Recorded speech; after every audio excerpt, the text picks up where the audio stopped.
इस्लाह मुआशरा आपने लिखा है, अगर इजाजत हो, और कुछ वक्त और है मेरे पास, अगर इजाजत तो मैं इस्लाह मुआशरा के ताल्लुक से कुछ पैगाम मेरे नौजवानों, आज हमारे मुआशरे के अंदर एक नहीं अनेक बीमारियां कहां उंगली रख।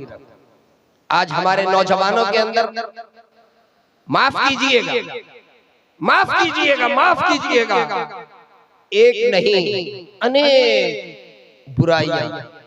अभी 2023 शुरू हुआ, जनवरी का महीना, 1 जनवरी, जरा अपने दिल पे झांक करके देखिए, अपने गरीबान पे झांक करके देखिए, कितने नौजवान ऐसे हैं जो रात के 12 बजने का इंतजार करते हैं, रात के 12 बजने का इंतजार करते हैं, न्यू साल, न्यू ईयर, और माफ कीजिएगा मजलिसें लगाए हुए हैं और शराब की बोतलें रखी हैं, शराब की बोतल। न्यू साल का आगाज करेंगे शराब, न्यू साल का आगाज करेंगे डीजे बजा करके, न्यू साल का आगाज करेंगे डांस करके, न्यू साल का आगाज करेंगे शराब के नशे में धुत होकर के।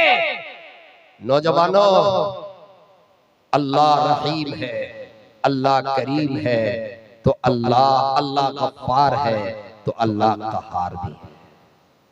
कहीं ऐसा ना हो, कहीं ऐसा ना हो, कहीं ऐसा ना हो अल्लाह का अज़ाब उतर जाए, ये जमीन फट जाए, शराब पी करके और नया साल का आगाज करना चाहते हो और डीजे बजाते हो और गाना गाते हो और डांस करते हो, माफ कीजिएगा कहीं अल्लाह का गज़ब नाज़िल ना हो जाए। ये जमीन अल्लाह से फरियाद करती है, ए अल्लाह, कब तक के इस अय्यार को, कब तक के इस बदकार को, कब तक के इस जिनाकार को, कब तक के इस चोर को, कब तक के इस उचक्के को, कब तक के इस जुआरी को, कब तक के इस लफंगे को बर्दाश्त करो।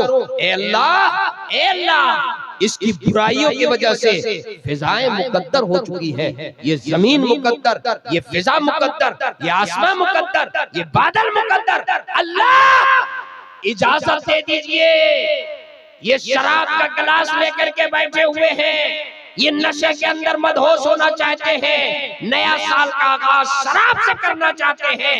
अल्लाह इजाजत दे दीजिए कि मैं फट जाऊं और इन सबको अपने अंदर निगल लूं, इजाजत दे दीजिए। मेरे नौजवानों, मेरे दोस्तों, हालात आप रोजमर्रा पढ़ते हैं। अभी तुर्की में, सीरिया में जलजला है, हमारे भाई कितने मौत के लुक में पहुंच गए। छोटे छोटे बच्चे, छोटे छोटे बच्चे, वीडियो आया कि बाप बेटे से कह रहा, पढ़ बेटा ला इलाहा इल्लल्लाह, पढ़ो अशहदु अल्ला इलाहा इल्लल्लाह। वो लटका हुआ है और जुबान से कलमा जारी है, ला इलाहा इल्लल्लाह, अशहदु अल्ला इलाहा इल्लल्लाह। ए मेरे नौजवानों, इन चीजों को देखकर भी इबरत हासिल करो, इनको देखकर भी हमारा आप इबरत हासिल करें। अभी जो हालात से हमारा आप गुजरे हैं 2 साल पहले, कोरोना वायरस जो बला, जो वबा आई, अल्लाह, पूरी दुनिया की परवाज़ें मुअत्तल।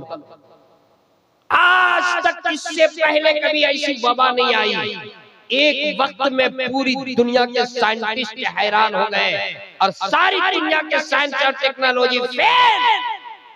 अल्लाह की तरफ से एक ऐसा वायरस जो नजर नहीं आता, पूरी दुनिया की परवाज़ें मुअत्तल, पूरी दुनिया में जुमूद तारी हो गया, पूरी दुनिया में ताअत्तुल। कभी आपने सोचा था कि मस्जिद नहीं जा सकेंगे, फर्ज नमाज पढ़ने के लिए जाना चाहे उसके बावजूद नहीं जा सकते। कभी आपने सोचा था कि इससे पहले कि तरावी की नमाज मस्जिद में जाकर अदा नहीं कर पाएंगे? कभी आपने सोचा था कि जुमे की नमाज मस्जिद में नहीं अदा कर पाएंगे? कभी आपने सोचा था कि ईद की नमाज के लिए ईदगाह में जमा नहीं हो सकेंगे?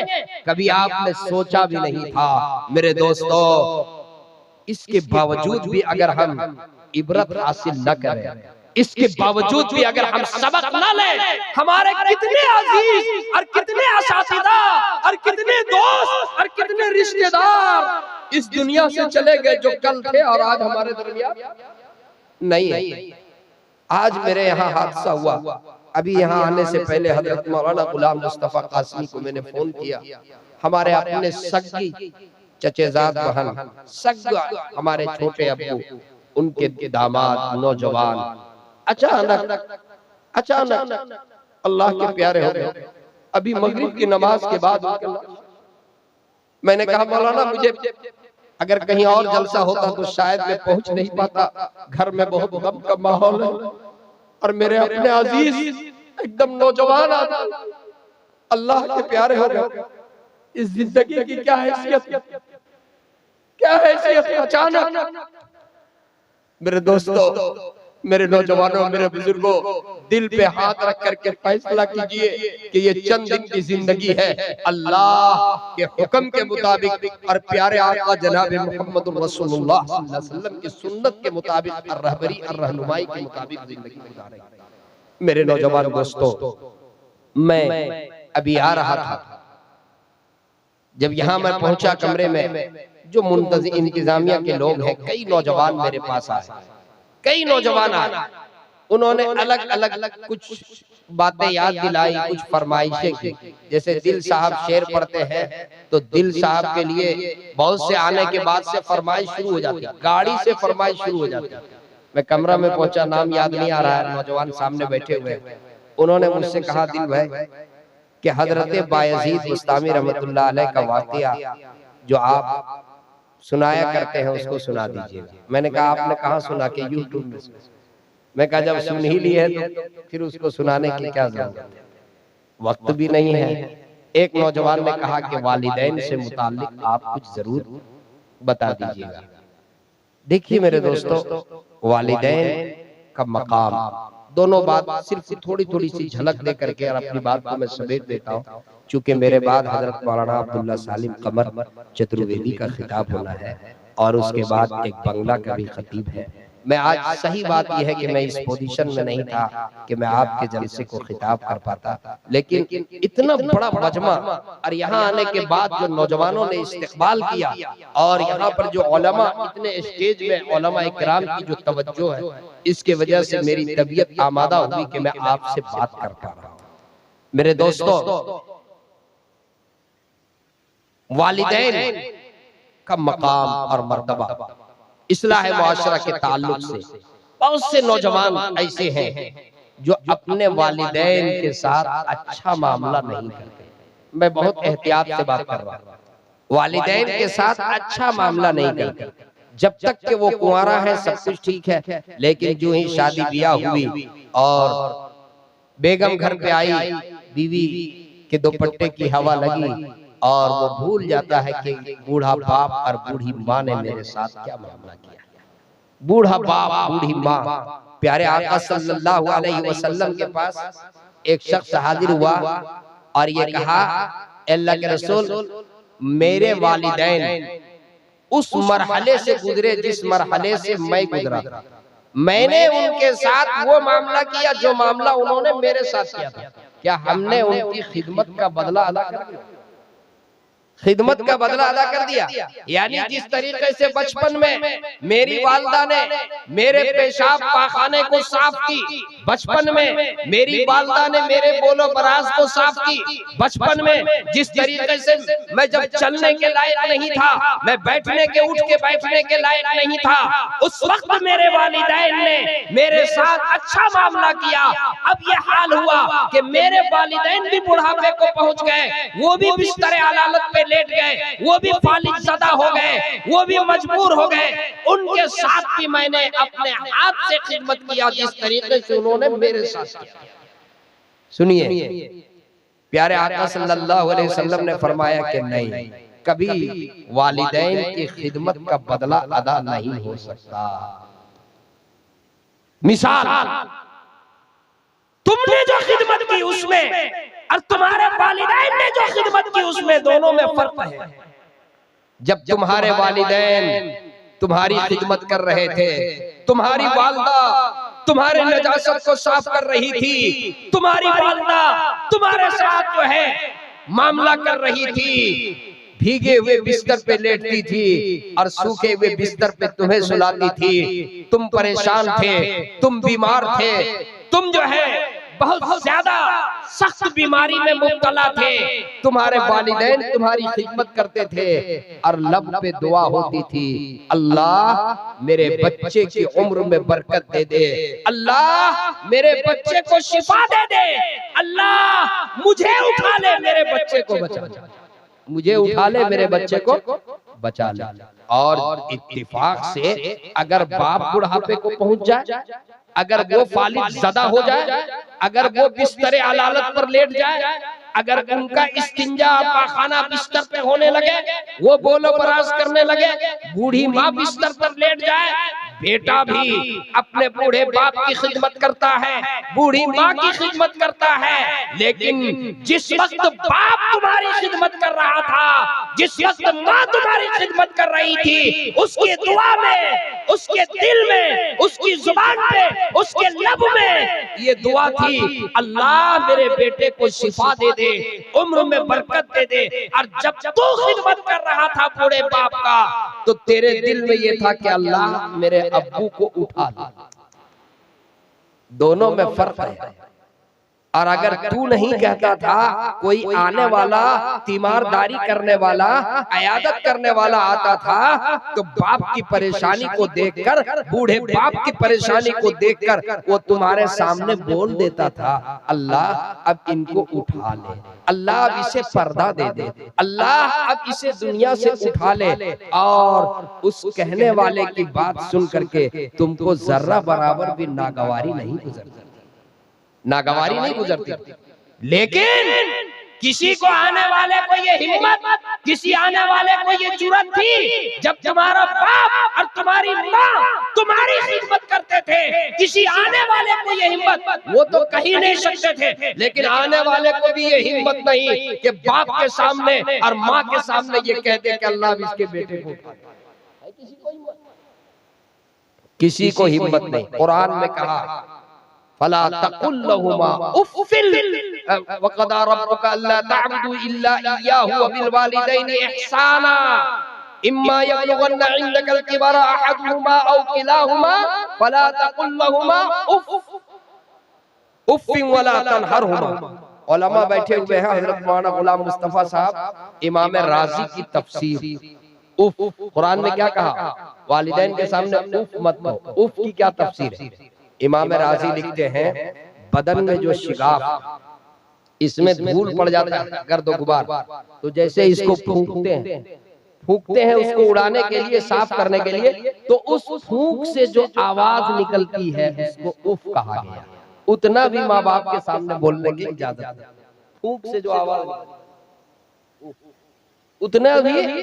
और इमाम राज़ी ने दूसरी जगह पर इसकी एक दूसरी तफसीर, उफ की तो मुतअद्दिद तफसीर है, लेकिन बड़ी अच्छी तफसीर इमाम राज़ी ने लिखा कि सुनो, अगर माँ बाप बिस्तर पर लेट जाए, बूढ़ा बाप है, फालिज ज़दा हो गए, या बुढ़ापे के वजह से अब वो इस लायक नहीं रहे कि वो बिस्तर से उठ करके और वो इस्तिंजा कर सके, बिस्तर ही पर इस्तिंजा हो रहा है, बिस्तर ही पे पाखाना हो रहा है, बेटा अपने बाप की अपने हाथ से खिदमत कर रहा है, अपने हाथ से बाप की नजासत को साफ करता है।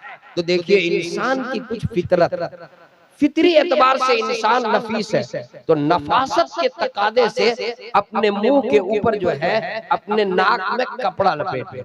और सुनिए, नफासत के तकादे, बाप से नफरत नहीं है, माँ से नफरत नहीं है, लेकिन नफासत के वजह से बाप से नफरत के वजह से नहीं, माँ से नफरत के वजह से नहीं, बल्कि तभी नफासत की बुनियाद पे नाक पे कपड़ा लिपेट लेता है और लिपेट करके और अपने हाथ से बाप की नजासत को साफ कर रहा है। अगर बाप के दिमाग में ये बात आ जाए, कपड़ा देख करके बाप के दिल में ये बात आ जाए कि बेटा मुझसे नफरत कर रहा है, अगर बाप के दिल में ये बात आ जाए, हालांकि बाप से नफरत नहीं कर रहा, लेकिन उस कपड़ा लपेटने के वजह से बाप के दिल में ये बात आ जाए, इमाम राज़ी लिखते हैं इतना भी गवारा नहीं है, ये उसकी तफसीर में है, अपने नाक के ऊपर कपड़ा भी मत लगा। अगर बाप को ये नागवार हो जाए, नाक पे कपड़ा भी मत लगा। मेरे दोस्तों, वालिदैन का मकाम और वालिदैन का मर्तबा अल्लाह प्यारे आका सल्लल्लाहु अलैहि वसल्लम, वालिद तो अल्लाह के प्यारे हो गए। आप सल्लल्लाहु अलैहि वसल्लम की विलादत से पहले प्यारे आका सल्लल्लाहु अलैहि वसल्लम की वालिदा माजिदा 6 साल की उम्र है। आका कितनी उम्र? 6 साल। आप सल्लल्लाहु अलैहि वसल्लम को लेकर हजरत उम्मे ऐमन साथ में है और हजरत आमिना लेकर आका को जाते मदीना मनव्वरा कुछ रिश्तेदारों से मुलाकात कराए। वाकया मशहूर है। वापस आते हुए एक मकाम, जिस मकाम को मकाम अबवा सीरत की किताबों में लिखा अबवा, यही वो मकाम है जहां पर प्यारे आका सल्लल्लाहु अलैहि वसल्लम की वालिदा माजिदा बीमार हो जाती है, बुखार की कैफियत तारी होती है, बीमार हो जाती है, बुखार की कैफियत में मुब्तला होती है। अल्लाह। और प्यारे आका सल्लल्लाहु अलैहि वसल्लम की उम्र कितनी है? 6 साल। अम्मा आमिना को जब इस बात का यकीन हो जाता है कि शायद ये बुखार अब मेरी जिंदगी के लिए आखिरी साबित हो और अब शायद मैं इस दुनिया में न रहूं, हजरत आमिना प्यारे आका सल्लल्लाहु अलैहि वसल्लम के सर पे हाथ फेरती है। आमिना कुछ कहना चाहती है छन्नने मोहम्मद सल्लल्लाहु अलैहि वसल्लम से, लेकिन बहुत लंबी बात तो नहीं कर पाती। चंद जुमले हजरत आमिना प्यारे आका सल्लल्लाहु अलैहि वसल्लम को तसल्ली देते हुए सर पे हाथ रख करके और हजरत आमिना कहती है, ये दुनिया हर नया के लिए पुराना है, ये दुनिया फानी है। जो कोई बेटा, ए मेरे लख्त जिगर, ए मेरे नूरे नजर, जो कोई आया है उसको एक दिन इस दुनिया से जाना है। ऐ मेरे लख्त जिगर, ऐ मेरे नूरे नजर, मैं भी इस दुनिया से चली जाऊंगी, लेकिन ऐ मेरे लख्त जिगर, ऐ मेरे नूरे नजर, मुझे यकीन है मेरा नाम रहती दुनिया तक के जिंदा रहेगा। क्यों? इसलिए कि मैंने तुम जैसे तैयब व ताहिर बेटे को जन्म दिया, तुम जैसे तैयब व ताहिर बेटे को जन्म दिया। चंद तसल्ली के बोल बोलती हैं और हजरत आमिना अल्लाह की प्यारी हो जाती है। वहीं पर तदफीन होती है, वहीं पर कब्र तैयार होता है। और प्यारे आका सल्लल्लाहु अलैहि वसल्लम उम्र ही क्या है? 6 साल। बाप पहले ही अल्लाह के प्यारे हो चुके हैं। अम्मा आमिना के कब्र की मिट्टी को अपने हाथों से संवारते हैं। छोटे छोटे पत्थर अम्मा आमिना के कब्र के ऊपर, छोटे छोटे पत्थर अपने हाथों से उसको रखते हैं। उम्मे ऐमन उंगली पकड़ती है, चलो मोहम्मद लंबा सफर है। उम्मे ऐमन से कहकर हजरत आमिना गई है कि देखो ये मेरा लख्त जिगर सरदार कुरैश अब्दुल मुत्तलिब तक पहुंचा देना। उंगली छोड़ा करके प्यारे आका सल्लल्लाहु अलैहि वसल्लम मां के कब्र से लिपट जाते हैं। अम्मी जान, अब मैं घर में जाकर किसे कहूंगा अस्सलाम वालेकुम अम्मी। प्यारे आका सल्लल्लाहु अलैहि वसल्लम ने मां का मकाम बताया। आका ने फरमाया एक मौके पर आप अपने हुजरे से निकले, इशा का वक्त, सहाबाए किराम पहले से मस्जिद नबवी में मौजूद है। आका फरमाते हैं, ऐ मेरे यारो, ऐ मेरे यारो, अगर मैं मुसल्ले पे होता, इशा की नमाज पढ़ा रहा होता, मैं सजदे में होता और मेरी वालिदा हयात से होती, वो हुजरे के अंदर से पर्दे के ओट से आवाज देती, बेटा मोहम्मद। तो मैं सजदे से कहता, अम्मी जान में हाजिर, अम्मी में हाजिर। ऐ मेरे नौजवान दोस्तों, बूढ़ी माँ बूढ़ा बाप हयात से है, खिदमत कर लीजिए, उनकी दुआएं ले लीजिए। बड़ी जिम्मेदारी से कहता हूँ, हाथ उठा करके बूढ़ी माँ दुआ कर देगी, आपकी दुनिया भी संवर जाएगी, आपकी आखिरत भी संवर जाएगी। मेरे वालिद अल्लाह के प्यारे हो, मेरी वालदा है अभी हयात से।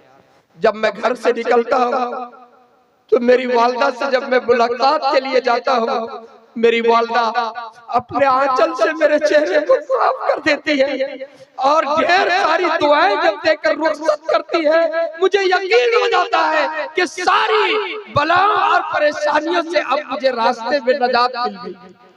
मेरी माँ जब आंचल से मेरे चेहरे को साफ कर देती है, मुझे यकीन है मैं कोई साहिब इल्म नहीं, मुझे कुछ नहीं आता, न पढ़ने का सलीका न लिखने का।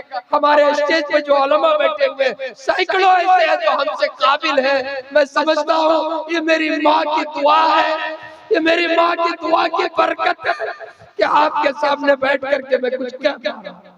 मेरे दोस्तों, माँ की दुआएं ले लीजिए। नौजवानों ने बड़े इसरार से कहा था कि हजरत बायजीद बस्तामी रहमतुल्लाह अलैह का वाक़या जरूर सुना दीजिएगा। मैं 5 मिनट में सुना करके और अपनी बात को मैं समेट देता हूँ। सिर्फ 5 मिनट मौलाना इजाजत। हजरत बायजीद बस्तामी ये वाक़या इसलिए मेरी माँ बहनें, उनसे खास तौर पे मैं कह रहा हूँ, आप तवज्जो के साथ सुन लें। एक बच्चे की जिंदगी को संवारने में एक माँ का क्या किरदार है।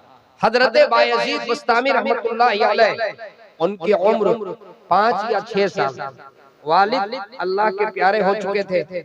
माँ को फिक्र हुई कि बायजीद कहीं ऐसा ना हो कि गलत बच्चों की सोहबत में लग जाए और ये बिगड़ जाए। इसलिए बायजीद बस्तामी रहमतुल्लाह अलैह को लेकर एक मदरसे में गई। किसी ने मशवरा दिया, फला गांव में मदरसा है, वहाँ अच्छा आदमी है, आप अपने बच्चे को वहाँ डाल दीजिए। बायजीद बस्तामी रहमतुल्लाह अलैह को लेकर मदरसे में गई और मदरसे के जिम्मेदार से दाखिले की दरखास्त की। दाखिला मंजूर हो गया। वापस लौटते हुए एक गुजारिश कर दी, मोहतमीम साहब से एक गुजारिश, तवज्जो से सुनिए। क्या गुजारिश की? गुजारिश ये की कि ये बच्चा है, बाप नहीं है, यतीम है, इसको मेरी याद जब जब आएगी तो आपसे दरखास्त छुट्टी के लिए पेश करेगा। आपसे मेरी दरखास्त ये है, जब तक के मेरा बच्चा हाफिज़े कुरान न बन जाए आप इसे छुट्टी नहीं दीजिए। कहा बड़ी अच्छी बात। माँ चली गई, बच्चा पढ़ने में मसरूफ। एक रोज ऐसा हुआ, बच्चा लेटा हुआ, तकिए पे सर है, नींद नहीं आ रही, करवट लेता रहा। सुबह उठ करके उस्ताद की खिदमत में पहुंचा, कहा उस्ताद मोहतरम मुझे 1 दिन की छुट्टी दे दीजिए। उस्ताद ने पूछा बेटा क्या हुआ?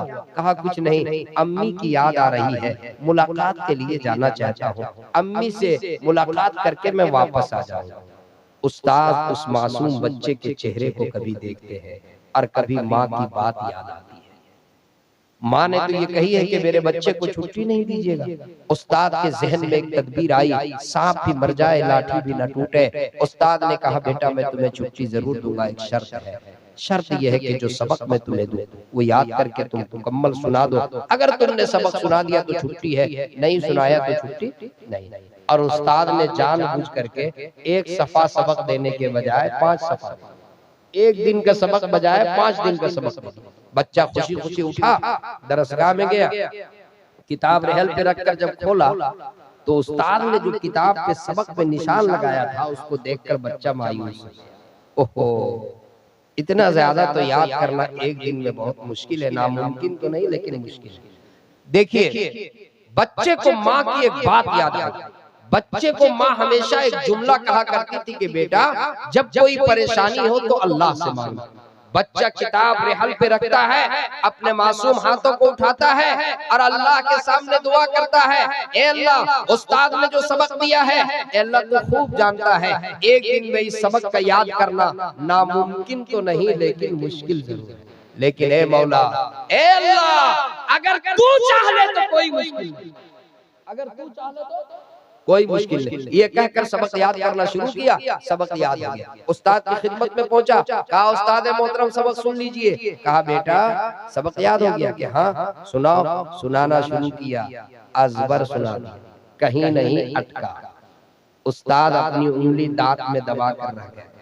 कहा बेटा, चूंकि पहले कह चुके थे सुना दो तो छुट्टी, कहा अब जाओ बेटा, जाकर वालिदा से मुलाकात करके आ गया। बच्चा खुशी खुशी खेत और खलिहान के रास्ते को तय करता हुआ बच्चा खुशी खुशी जो है घर पहुंचा, खुशी खुशी घर पहुंचा। दरवाजा बंद था, दरवाजे पे दस्तक दी। बच्चे के दिल में ये ख्वाहिश कि मैं घर जाऊंगा तो मेरी माँ मुझको गोद में उठा लेगी, मेरी पेशानी को चूमेगी, बोसा देगी, मुझे मिठाई देगी, मुझे खाना देगी, खूब प्यार करेगी और फिर प्यार से मुझे तोहफा दे करके मेरी माँ फिर मुझे मदरसा भेज देगी। दरवाजे पे दस्तक दिया, अंदर से आवाज आई, कौन?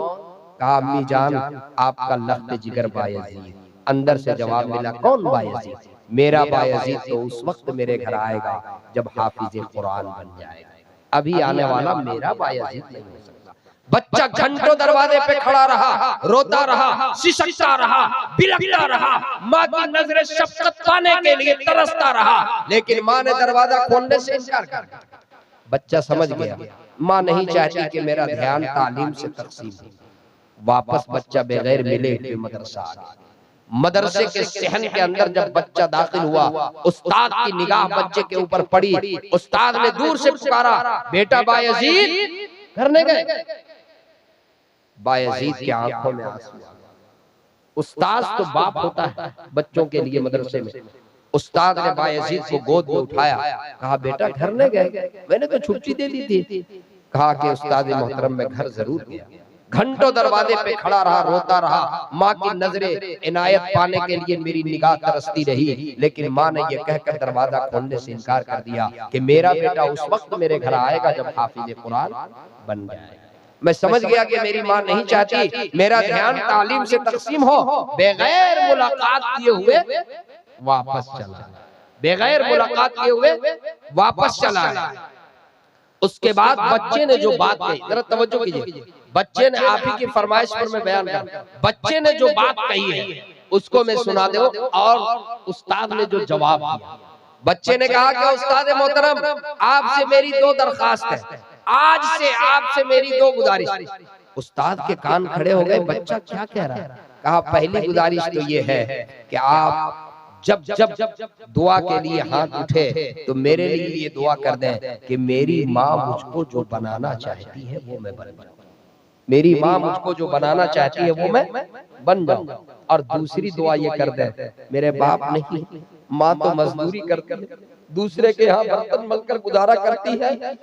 जाहिर बात है मेरी माँ मुझे हाफिज बनाना चाहती है, आलिम बनाना चाहती है। कहीं हाफिज आलिम बनने में 10-15 साल का अरसा दरकार हो, कहीं ऐसा ना हो कि मैं पढ़ने में मसरूफ रहूं और जब मैं घर जाऊं लंबी मुद्दत के बाद मेरी माँ की उम्र वफा ना करे और वो अल्लाह की प्यारी हो जाए और वो मुझे देख ना सके। इसलिए दूसरी दुआ ये फरमा दे कि अल्लाह मेरी माँ की उम्र में इतनी बरकत दे दे कि जब मैं हाफिज बनकर आलिम बनकर घर जाऊं तो मेरी माँ मुझको देख सके।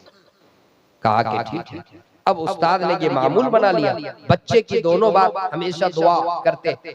जब बायजीद बस्तामी रहमतुल्लाह अलैह की उम्र 21 साल, कितनी उम्र हुई? 21 साल। दाखिला कै साल में? 6 साल। मुकम्मल 15 साल बायजीद बस्तामी रहमतुल्लाह अलैह पढ़ते रहे। 21 साल जब उम्र हुई, एक रोज उस्ताद मोहतरम तहज्जुद की नमाज पढ़ करके लेटे थे।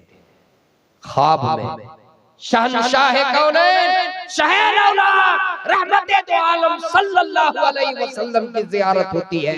आका फरमाते हैं कि सुनो, वो तुम्हारा शागिर्द बायजीद जो 15 साल से तुम्हारी तरबियत में है, आज अल्लाह रब्बुल इज्जत के यहाँ उसकी विलायत का फैसला हुआ। दीन की खिदमत के लिए मुंतखब किया जा चुका है। अल्लाह ने माँ की दुआ उसके हक में कबूल फरमा ली। इसलिए अब उसे खुशखबरी भी सुना दो और उसे छुट्टी भी दे। खुशखबरी भी सुना दो और छुट्टी भी दे। उस्ताद नींद से बेदार हुए, बायजीद को तलाश करने लगे, देखा कि वो भी तहज्जुद से फारिग हुए। उस्ताद आगे बढ़े, आगे बढ़े, बायजीद को पुकारा, बायजीद सामने आए। उस्ताद मोहतरम ने बायजीद बस्तामी रहमतुल्लाहि अलैह को पहले सीने से लगाया, मुआनका किया। आप सोच सकते हैं एक शागिर्द जब बाकमाल हो और जिस शागिर्द के बारे में शहंशाह कौनैन बशारत दे दे, उस उस्ताद की खुशी का आलम क्या होगा जिस शागिर्द के बारे में शहे लौलाक बशारत दे दे।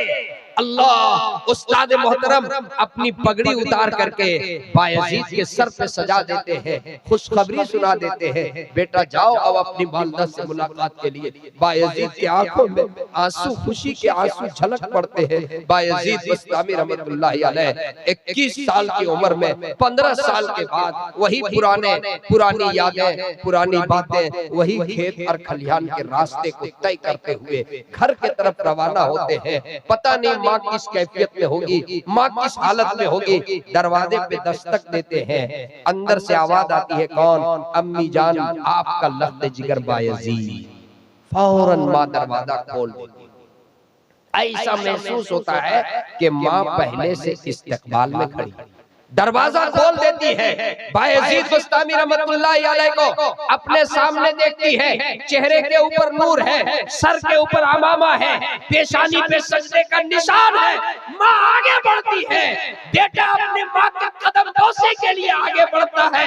माँ अपने बेटे के पेशानी को चूमती है और चूम कर कहती है, ऐ मेरे लख्त जिगर, ऐ मेरे नूर नजर, आज तुम्हारे बाप की वो मन्नत पूरी हुई। तुम्हारे बाप ने ये मन्नत मानी थी जब तुम मेरे पेट में था, अल्लाह अगर बेटा देगा तो मैं अपने बेटे को हाफिज़ कुरान बनाऊंगा। ऐ मेरे लख्त जिगर, आज तुम्हारे बाप तो नहीं रहे लेकिन उनके रूह को तस्कीन मिलेगी। ऐ मेरे नूर नजर, ऐ मेरे लख्त जिगर, मैं तेरे लिए गरम गरम खाना बनाकर पेश करूं, 5 मिनट का मौका दो, पहले मैं अल्लाह का सजदा शुक्र बजा लाऊं। वजू करती है, 2 रकअत नमाज पढ़ती है, अपनी जबी को बारगाह एज़दी में टेकती है। अल्लाह तेरा शुक्र है, मौला तेरा शुक्र है, तूने मेरी दुआ को शर्फ़े कबूलियत से बख्शा। जिस लायक मैं अपने बेटे को बनाना चाहती थी, अल्लाह तूने उस लायक मेरे बेटे को बना दिया।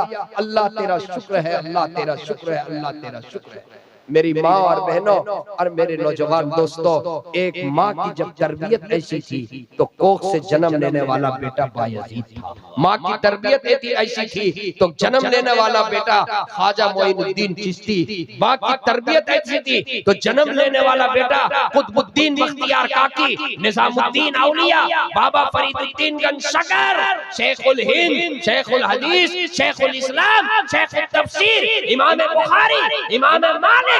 जब माँ की तरबियत ऐसी थी, माफ कीजिएगा आज हमारी माओ के पास कुरान की तिलावत का वक्त नहीं, सबके पास मोबाइल है, सबके घर में टीवी है, सब सीरियल देखती है, सब मोबाइल में वक्त जाय करती है। पहले की माएं अपने बच्चे को दूध पिलाती थी तो कुरान करीम की तिलावत करती थी, लौरियां देती थी, कुरान की तिलावत करती थी। माँ के गोद में बच्चा कई पारा ही।